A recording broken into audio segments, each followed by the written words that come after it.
দেখো সকাল সকাল কাজের পয়সা পেয়ে গেলাম। একটা জামা সেলাই করে দিয়েছিলাম, 10 টাকা দিয়ে গেল।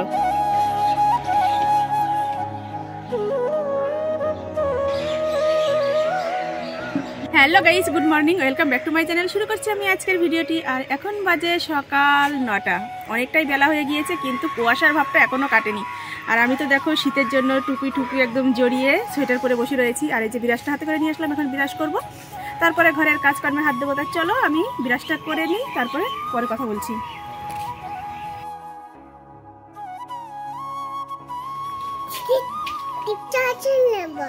কি নেবে কি নেবে?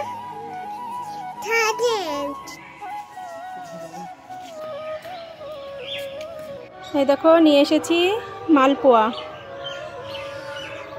আজকের ব্রেকফাস্ট এই মালপোয়া দিয়েই হবে। তো চলো মালপোয়াটা খাই, কারণ আমার ঘরে গ্যাস শেষ হয়ে গিয়েছে। সকালবেলা যে একটু চা করবো বা অন্য কিছু তৈরি করে খাবো, সেটার উপায় নেই। তাই মা রাত্রে মালপোয়া করেছিল, ভাবলাম এটা দিয়ে আজকের ব্রেকফাস্টটা সেরে নিই। আর গ্যাস বুক করেছি, গ্যাস আসলে তারপরে যা করি করবো ওই ঘরে। আর মা ঘরে ভাত বসিয়ে দিয়েছে। দেখা গেলো যদি গ্যাসটা চলে আসে তাহলে তরকারিটা আমি করতে পারি, আর নইলে আজকে ওই ঘরে মাই রান্না করবে। চলো মালপোয়াটা খাই। আর এখান থেকে ছেলেকেও দেবো, দুজনের জন্য নিয়ে এসেছি। যে ছেলে বই নিয়ে বসেছে, এখান থেকে একটা খা। রেডি হয়ে চলে এসেছি, দেখো মাঠ দিয়ে যাচ্ছি। আর দেখো মেলার মাঠের এই অবস্থা এখন। রাত্রে এই মাঠ আবার সেজে উঠবে আলোতে। আর এই যে ছেলেপেলেরা দেখো এখানে একটা লাফানোর যে খেলার জিনিস, এটার উপরে লাফাচ্ছে, বেশ ভালোই লাগছে। আর ওই ছাদ থেকে হচ্ছে বকছে যে কেন তোরা এর মধ্যে লাফাচ্ছিস। আর হাতে যে ব্যাগ নিয়ে নিয়েছি কাজের। চলো মালগুলো দিয়ে আসি, দিয়ে এসে আবার নতুন করে কাজ থেকে সে কাজটা নিয়ে আসবো। আর প্রচণ্ড রোদ উঠেছে এখন, আমি দেখো ঠিকমতো তাকাতে পারছি না রোদের জন্য। আর দেখো সর্ষে ফুল ফুটেছে, কি সুন্দর। সর্ষে ফুলের উপরে রোদ পড়েছে, মানে পুরো হলুদ হয়ে ভীষণ ভালো লাগছে। আর আমি পাশেরই একটা হালকা জমির উপর দিয়ে দেখো হালকা সর্ষে গাছ, এখান দিয়ে হেঁটে যাচ্ছি। কারণ ওই আলটা এতটাই সরু যে আমি ওর মধ্যে হেঁটে যেতে পারবো না। আমি গাছের ফাঁক দিয়ে হেঁটে যাচ্ছি। দেখো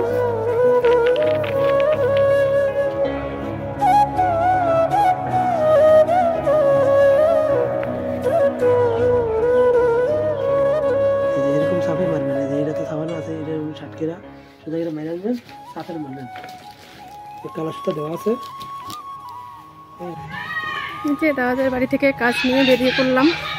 দিদি বাড়ি নেই, এর জন্য খাতাটা লিখতে পারলো না। চলো বাবা, কাজ নিয়ে এইমাত্র বাড়ি আসলাম। প্রচণ্ড কষ্ট হয়ে গেছে, মাঠে তো প্রচণ্ড রোদ।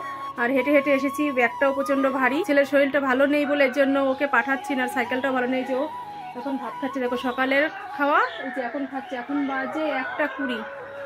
আমিও সকালবেলা ওই যে পিঠে খেয়েছি, আর কিছু খাইনি। এখন দেখি জামা কাপড় ছাড়বো, সেরে কটা খাবো, খিদে পেয়ে গেছে। খেয়ে তারপরে স্নান করবো।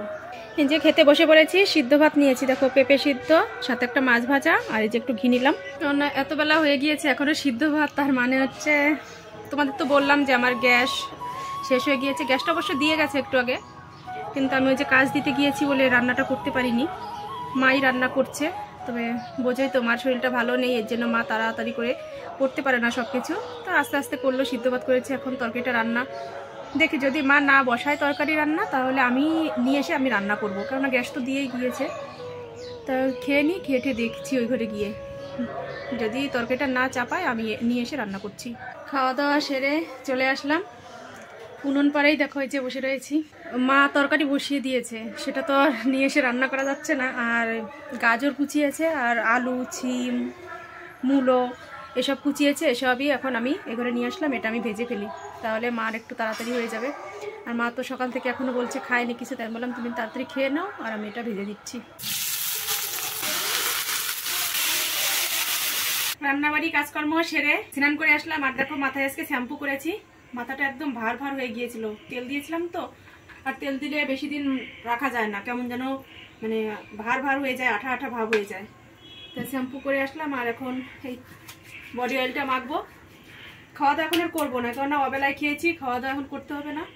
রাত্রে গিয়ে খাওয়া দাওয়া করবো, আর সন্ধ্যার সময় যদি একটু চা করে খাই, সেটা তোমাদের সাথে শেয়ার করবো। আর তেল মেখে এখন এই যে কাজটা এনেছি, এই কাজটা নিয়ে বসবো, এখন কাজ করবো। একটা না 1-1.5 ঘন্টা কাজ করবো, কাজ করে উঠে তারপরে আবার তোমাদের সাথে কথা বলবো। এই যে রেডি হয়ে নিয়েছি, একটু বাজারে যাব, আজকে হচ্ছে হাটবার, আর কিছু শাক কিনতে যাব, দেখি কি কি শাক উঠেছে হাটে, সেই শাকই কিনে নিয়ে আসবো। এই যে পয়সাও নিয়ে নিচ্ছে, হাতেই নিচ্ছি, কোনো ব্যাগ ট্যাগ নেবো না। তো চলো আমি আর আমার এই যে সোনাটা দুজনে মিলে যাব। চলো এই চাদরটাই গায়ে দিয়ে নিলাম, শীত করছে এখন। কত করে বদেশা? এই দেখো এই যে শাক কিনতে এসেছি, আর আমার মামির সাথে দেখা হয়ে গিয়েছে। চলো মামির বাড়িতে যাবা না? শাড়ির পাড় নিতে আসছি, শাড়ির পাড় লাগাবো বাড়ি গিয়ে। শাড়ি হ্যাঁ কিনা অনেকগুলো। চলো আচ্ছা আচ্ছা ঠিক আছে। দেখো অবস্থা আমার, এই সেই রাস্তাটা দেখতে দেখতে নিয়ে আসলো, বেরো বেরো করতে করতে। এই যে দেখো সব হাতে করেই বাজার করে নিয়ে চলে আসলাম, আর দেখো হাঁপিয়ে গেছি, এগুলো সব এক হাতে নিয়ে এসে কি কি এনেছি চলো তোমাদের একবার একটু দেখিয়ে দিই। আমি একটু বসে নিই।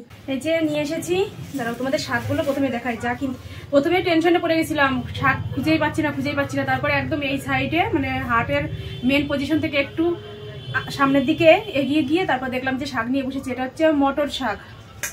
মটর শাক এনেছি 2 আটি, একদিনে হয়তো রান্না করবো না, 2 দিন হয়ে যাবে। 2 আটি মটর শাক এনেছি, 1 আটি ব্রাহ্মণী শাক এনেছি, আর এর মধ্যে রয়েছে ছোলার শাক। এটা এই প্যাকেটে, এগুলো ঢালছি না কেন, এগুলো লুজ শাক। এই দেখো এই যে বোতে শাক এনেছি, আর সাথে এনেছি কচি কচি ওলকপি। মাছ দিয়ে বেশ ভালো লাগে ওলকপি দিয়ে রান্না করলে। এই ওলকপি এনেছি, আর এনেছি 1 আটি পেঁয়াজের কালি। এই হচ্ছে বাজার।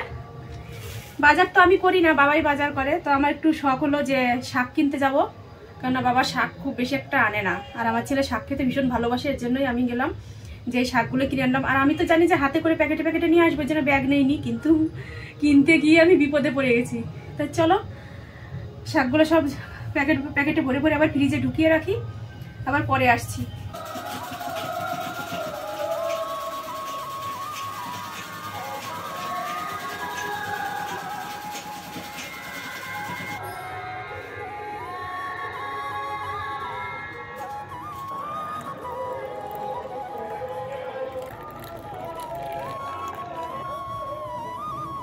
এই যে চা নিয়ে চলে এসেছি, আর নিয়ে এসেছি বিস্কিট।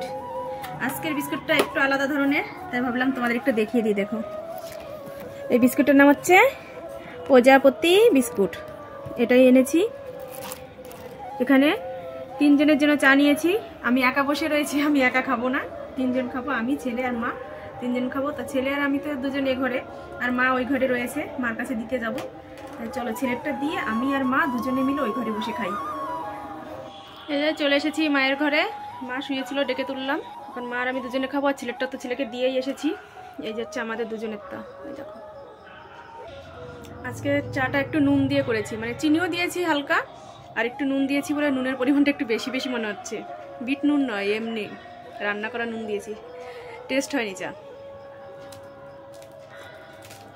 কালারটা এসেছে ঠিক, কিন্তু টেস্টটা আসেনি। বিট নুন দিলে ভালো লাগতো। আর এখন চা খেয়ে ঠেয়ে রেডি হবো, একটু রেডি হয়ে যাব বাউল গান শুনতে।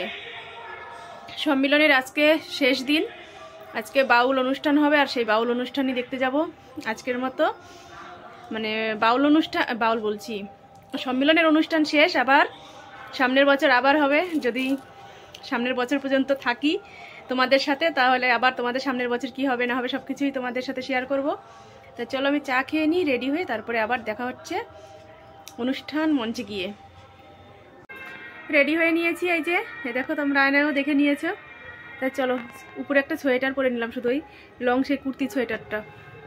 চলো ওখানে গিয়ে তারপর কথা বলছি। কথা তো কিছু বলা যাবে না, দেখাচ্ছি।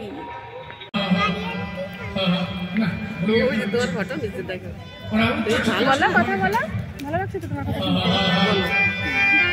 आंटी कैसे है, बोलो आंटी कैसे है, भैया कैसे है, नाम बोलो, नाम बोलो, नाम बोलो।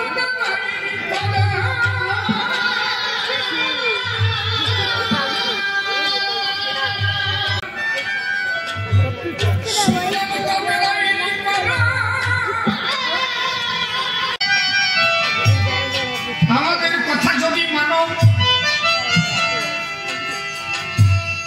জয়পুরে তারক গোসাই সে ভালো যায় তবে একবার কবি গানে তোমার বাড়ি আনো। অনুষ্ঠান থেকে চলে এসেছি, আর এই যে খাবার এনেছি সামান্য একটু, দেখাচ্ছি, ঠোঙাই করেই এনেছি। ওটা হচ্ছে চটপটি, পয়সা নিয়ে যায়নি, 10 টাকা নিয়ে গিয়েছিলাম হাতে করে। ছেলে বলেছিল পপকর্ন আনতে, কিন্তু পপকর্ন আজকে আর বসেনি, যেই পরিমাণে ঠান্ডা পড়েছে এতে আর পপকর্নের দোকানের বসে থাকা সম্ভব না, তাই চটপটি নিয়ে আসলাম, খেয়ে নিই।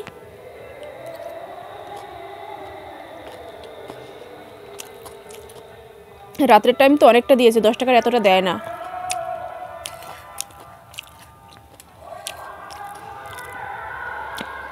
খেতেও বেশ ভালো লাগলো, অনেক মশলা টশলা দিয়ে করেছে।